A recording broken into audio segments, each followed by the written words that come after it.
perkenalkan nama saya Nova Jumurta. Saya mahasiswa Magister Keperawatan Universitas Syahkuala, di mana di sini saya akan memperagakan pemeriksaan fisik jantung atau kardiovaskular pada pasien. Nah, untuk tahap pertama, seperti biasa, sebelum pemeriksaan kita mencuci tangan terlebih dahulu dan menggunakan handscoon. Nah, setelah menggunakan handscoon, selanjutnya kita langsung berjumpa dengan pasien. Assalamualaikum Bapak, perkenalkan nama saya Nova Jumurta, saya perawat yang bertugas di sini. Jadi sekarang kita akan melakukan pemeriksaan kardiovaskular atau jantung Bapak untuk melihat kelainan, suara jantung tambahan, dan ada beberapa hal lain yang perlu kita cek untuk mendukung atau sebagai data pemeriksaan atau diagnosa kepada pasien Bapak. Gimana Bapak, apa bisa kita lakukan sekarang? Oke.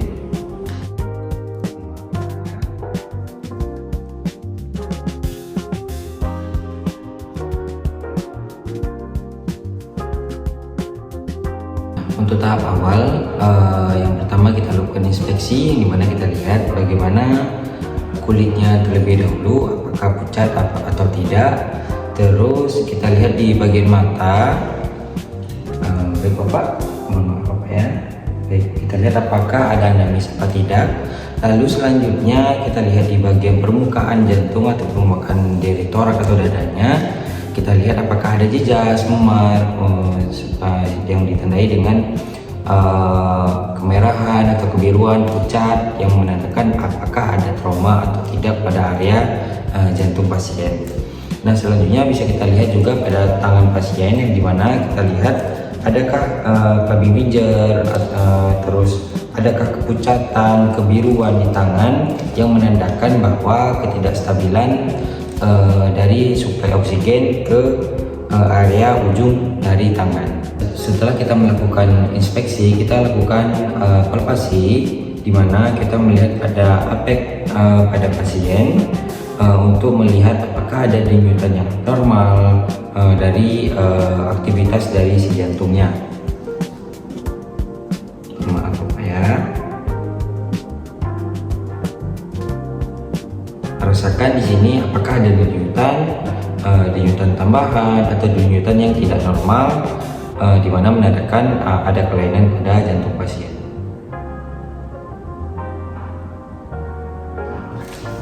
Selanjutnya, jika sudah melakukan palpasi, kita lakukan perkusi, yang dimana kita untuk menentukan di mana batas atau letak jantungnya, untuk melihat apakah ada pembesaran, apakah ada bagian yang menonjol, membesar, yang menandakan. Jadi setelah kita perkusi, misal contoh seperti ini, jadi kita lihat di area mana yang memunculkan suara redup atau suara yang peka, di mana itu menandakan bagian dari jantungnya. Sedangkan bagian yang suaranya nyaring atau suara berongga, atau di mana di situ menandakan area paru, yang dimana jika kita mengetuk suaranya peka atau redup, di mana situ jantung, jadi geser ke samping sampai suaranya nyaring, di mana situ menandakan paru, disitulah letak dari jantungnya.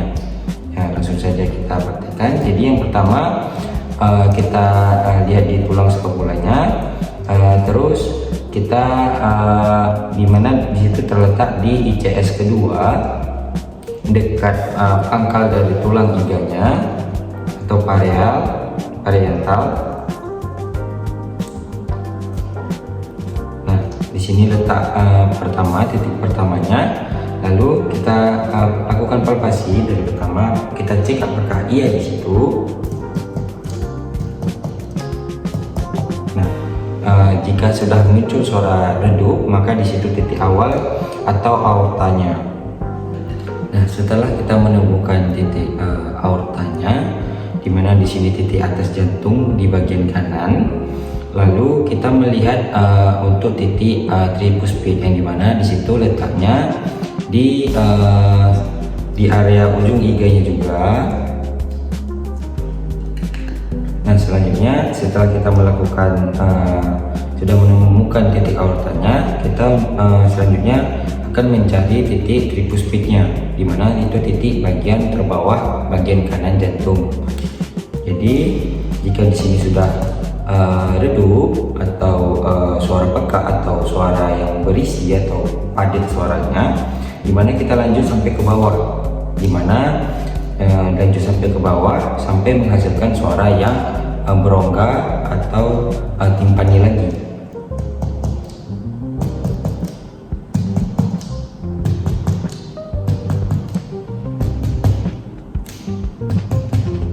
Nah, baik. Nah, seharusnya letak tripus speed itu di ICS keempat, dimana itu posisinya sejajar atau rada menyamping ke kiri, ke arah kiri. Jadi di sini titik awalnya yang terdengar suara peka, dan di sini titik di titik di ICS 4 dekat parietal iga, dimana di sini titik tripus speednya. Nah, setelah kita melihat dua titik di bagian kanan, selanjutnya kita lihat ada bagian kiri di area mana, itu di area ICS kedua, di mana di sini titik atau letak jantung bagian kiri yang di dalamnya yaitu letak jantung di pulmonal. Kita cari juga dari atas. Nah, di sini, dimana di sini dekat dimana di sini di ICS 2 dekat juga dengan parietal bagian iga tengah ini. Nah, setelah posisinya kita cek juga posisinya, biasanya di pemeriksaan itu posisinya sejajar, terus titik tripus speednya sudah kita dapatkan. Lalu yang terakhir kita melihat di area mana letak apexnya biasa, yang seharusnya atau kondisi normalnya itu letaknya di mid clavicula, lurus di tengah lurus ke bawah di ICS kelima. Langsung saja kita cari. Ini masih redup.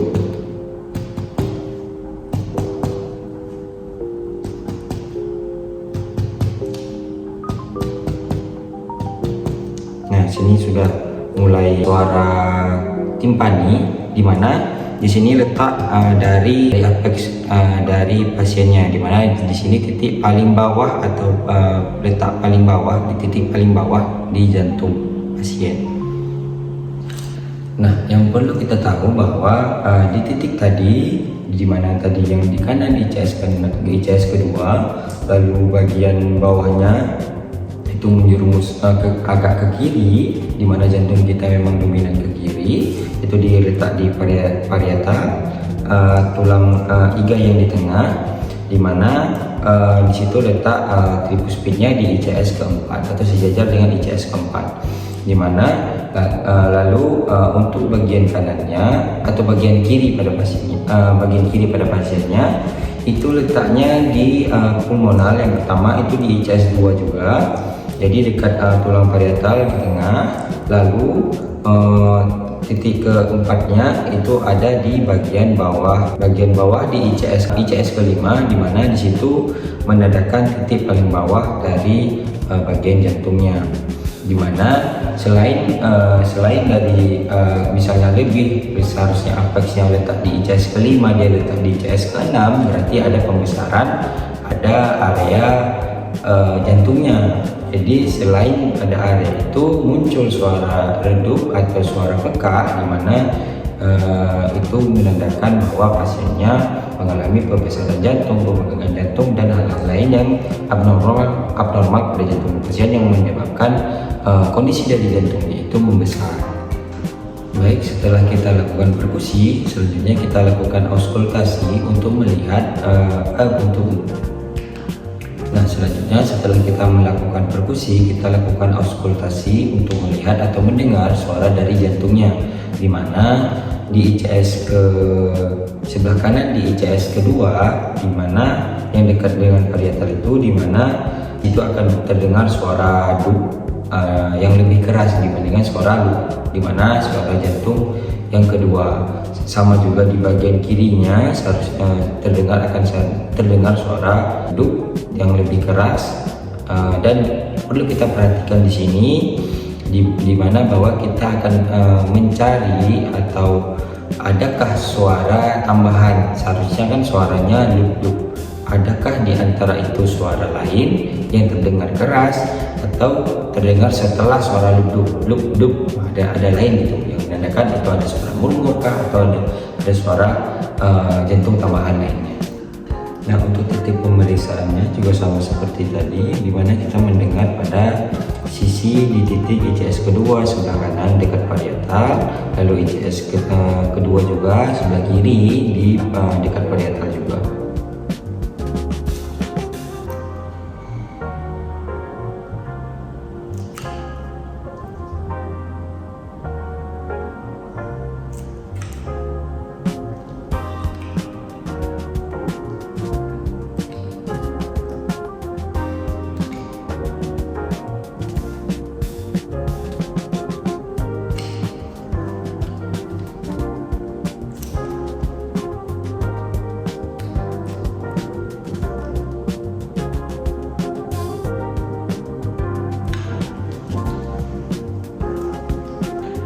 Baik, mungkin yang perlu kita lihat pada auskultasi di sini atau kita perhatikan pada auskultasi di sini itu munculnya tanda suara tambahan.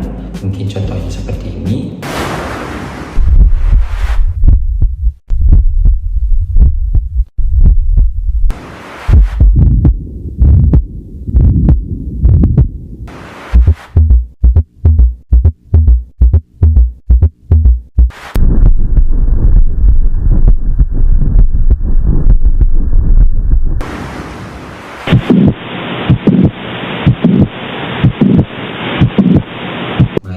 Mungkin seperti itu, mungkin yang akan muncul pada suara jantung tambahan pada pasien yang menandakan bahwa ada kelainan dari ritme jantungnya atau detak jantungnya yang terganggu.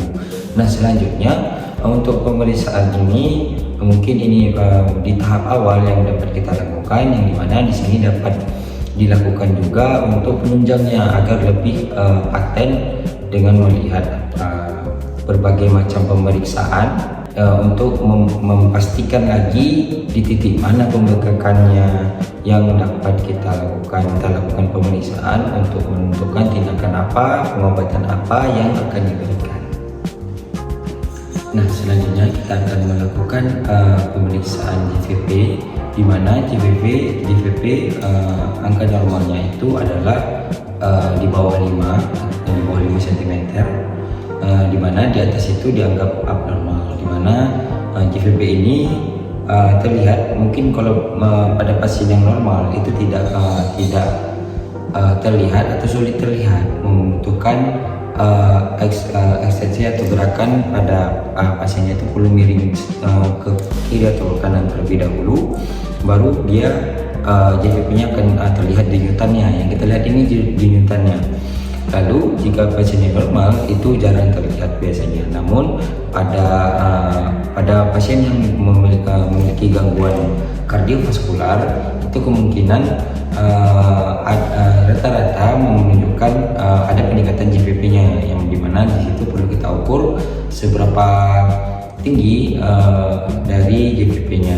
Yang alat yang kita butuhkan yaitu 2 penggaris, di mana penggaris yang pertama kita akan letakkan vertikal ke atas, lalu penggaris kedua kita letakkan di bawah, di mana di sini letaknya horizontal, di mana tegak lurus ya. Ini vertikal tegak lurus, horizontal tegak lurus. Nah, untuk penggaris yang vertikal itu kita letakkan di angulus sterni, di mana itu adalah tonjolan tulang dada yang menghubungkan antara tulang tengah dengan iga, yang letaknya itu dekat di iga kedua yang memiliki tonjolan tulang dada di tengah. Pertama kita letakkan. Nah, setelah kita letakkan, lalu kita lihat denyutan paling besar di GVP itu letaknya di mana. Nah, jika pasien dengan memiliki gangguan kardiovaskular itu akan menunjukkan denyutan yang besar, lalu kita letakkan di denyutan paling tingginya di mana, denyutan paling tingginya di mana, atau denyutan paling besarnya. Nah, Nah, seperti tadi, prinsip tadi kita lakukan tegak lurus. Nah, ini fungsinya untuk mengukur di bagian sentimeter mana dari ujung garis yang pertama.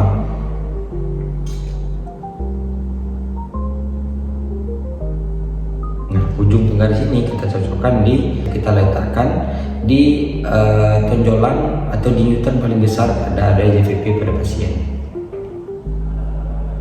Lurus. Nah, yang kita lihat atau sentimeter yang dilihat pada penggaris yang tegak lurus vertikal. Nah, ini 2. Nah, di bawah 5 itu dianggap normal, lalu di atas 5 itu baru dianggap ada peningkatan JVP yang berlebih. Baik, mungkin itu saja yang dapat saya sampaikan. Lebih kurang saya mohon maaf. Assalamualaikum warahmatullahi wabarakatuh.